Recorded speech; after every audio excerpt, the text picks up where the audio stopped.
साथियों नमस्कार, आदाब, सत श्री अकाल। आप देख रहे हैं आईना सच का न्यूज़ चैनल। और आज मैं पहुंचा हूं अमरोहा के फौजापुर गांव में, जहां पर भीम आर्मी के जो राष्ट्रीय अध्यक्ष विनय रतन जी मेरे साथ हैं। तमाम सारे सवाल आज मेरे पास हैं, क्योंकि जिस तरीके से आज़ाद समाज पार्टी भीम आर्मी जो चल रही है उसमें जो युवाओं की एंट्री हुई है, जिस तरीके से विधानसभा चुनाव है तो पार्टियों ने जो है वो पूरी तरीके से अपनी ताकत विधानसभा चुनाव में लगा दी है। तो आज जो विनय रतन जी मेरे साथ हैं, जो है वो विधानसभा चुनाव को लेकर क्या लग रहा है आपको? किसी पार्टी से आपका गठबंधन होगा या आप अकेले चुनाव लड़ेंगे? देखिए, हमें तो अकेले चुनाव लड़ने का इरादा है। हमारे पास बहुत सारे पदाधिकारी हैं, जितनी 400 की सीटें हैं, उन सबका हमारे पास लोग वो हैं, प्रत्याशी हैं जी। महत्वपूर्ण बात यह है कि अगर विपक्ष चाहे कि भारतीय जनता पार्टी को यहाँ से भगाना है तो हम विपक्ष के साथ भी खड़े होने के लिए तैयार, ऐसा नहीं है। जो अगर विपक्ष है, जैसे पहले कुछ चीज़ें चली, क्या जो ओवैसी साहब की पार्टी MIM है उसमें मतलब उससे साहब का जो गठबंधन होने जा रहा है? देखिए, विपक्ष का मैंने विपक्ष का मतलब खाली ओवैसी साहब की पार्टी नहीं, विपक्ष में समाजवादी भी है, बसपा भी है और आपका कांग्रेस भी है। ये अगर सब मिलकर चाहें कि भारतीय जनता पार्टी को यहाँ से भगाना है, सिर्फ किस लिए कि आज आप देश की GDP देखें क्या स्थिति है। मोदी जी कह रहे हैं कि सोना ना खरीदो, मोदी जी कह रहे हैं कि पैदल चलो, साइकिल से चलो, गाड़ी में तेल ना फूको। मतलब कि देश की दुर्दशा करने में इनका बड़ा हाथ है। क्योंकि बाबा साहब अम्बेडकर ने कहा कि हम प्रथम भारतीय हैं, तो भारत को बचाने के लिए अगर हमें कहीं सेक्रीफाइस करना पड़ता है तो हम तैयार नहीं हैं। विनय रतन जी, एक बड़ा सवाल है, क्योंकि अभी जो युवा हैं, जो देश की रीढ़ जिन्हें कहा जाता है, उन्हें कॉकरोच कह दिया गया है। देखिए, इस पर तो सिर्फ मैं एक ही बात कहूँगा, इस देश का युवा जो बेरोजगार है, SC OBC माइनॉरिटी का, वो आया आज़ाद समाज पार्टी ज्वाइन करे, भीम आर्मी ज्वाइन करे और यहाँ आकर अपनी लड़ाई को मजबूत करे। क्योंकि हम वादे करने में विश्वास नहीं रखते, हम काम करने में विश्वास रखता है। जैसे हमारे एक नेता MP बने, उन्होंने वादे नहीं किए लेकिन काम करके दिखाया। रात को सड़कों पर घूमना, जहाँ कच्चे रास्ते थे, पानी भरा पड़ा था घुटना घुटना, वहाँ पर पक्की सड़कें बनवाना। ये भी हम भी ये वादा क्या, मैं ये कहता हूँ कि अगर हम आते हैं कभी इन फ्यूचर सत्ता में तो रोज़गार के अवसर पैदा करेंगे और गांव तक रोज़गार के अवसर पैदा करेंगे, सिर्फ शहरों के लिए नहीं, कि गांव का किसान का बच्चा, मजदूर का बच्चा भी उस रोज़गार को करके अपना भरण पोषण कर सके।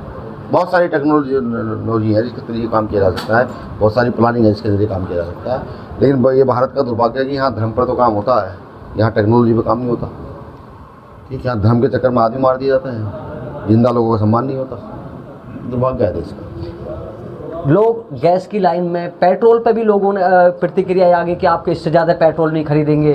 तमाम सारे जो सवाल मैं कहूँ, क्या सवाल अगर सुबह से शाम तक उठाए जाएं तो वो कम हो जाएंगे, लेकिन उसके बाद भी लोग कह रहे हैं कि हमारा देश बहुत आगे जा रहा है। हाँ नहीं, वो मोदी जी कल आके कहेंगे भाई एक टाइम खाना खाओ, देश का राशन बचाओ। ठीक, मोदी जी हैं, मोदी जी थोड़े रह गए हैं, वो तो अनुभव के भगवान हैं। ठीक, वो तो गोबर खाने से लेकर मूत पीने तक को लेकर अच्छा बताते हैं कि बहुत शुद्ध है। आपको लगता है देश के युवा को जो है ना ये समझना चाहिए जी। अगर हम जापान की टेक्नोलॉजी देखें, चाइना की टेक्नोलॉजी देखें, वो हमसे कितना आगे हैं।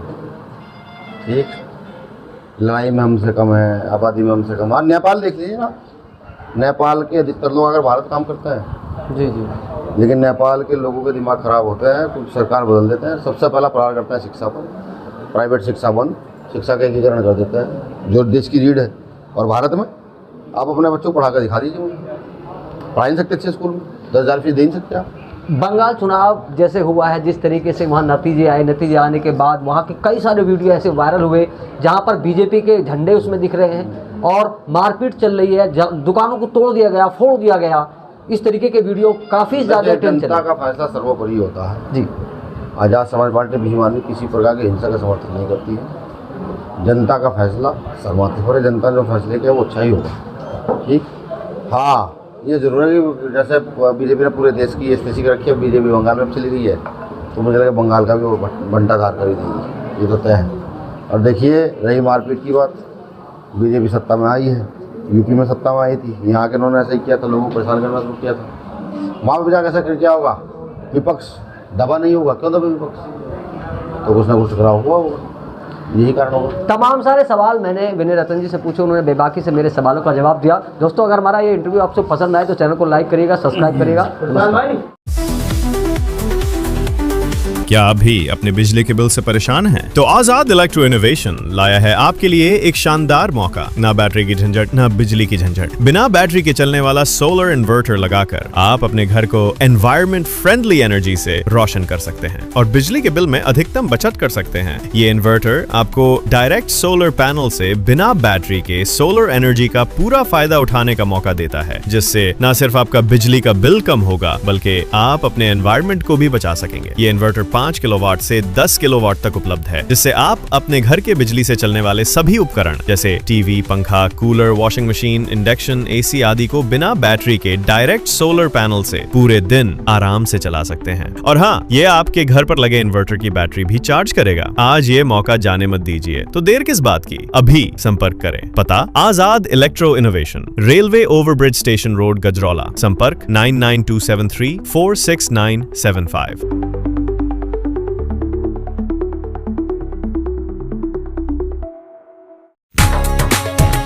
आपके गजरौला के यकबगड़ी में किफायती दामों पर boundary wall, parking bench, finishing Paul व किसी भी प्लॉट या खेत की बाउंड्री के सामान के लिए संपर्क करें। मोबाइल नंबर है 8468887097 और दूसरा है 9005582022। पता है Indian RCC boundary wall, national highway 9, gurdwara के पास, यकबगड़ी, पोस्ट गजरौला, जनपद अमरोहा।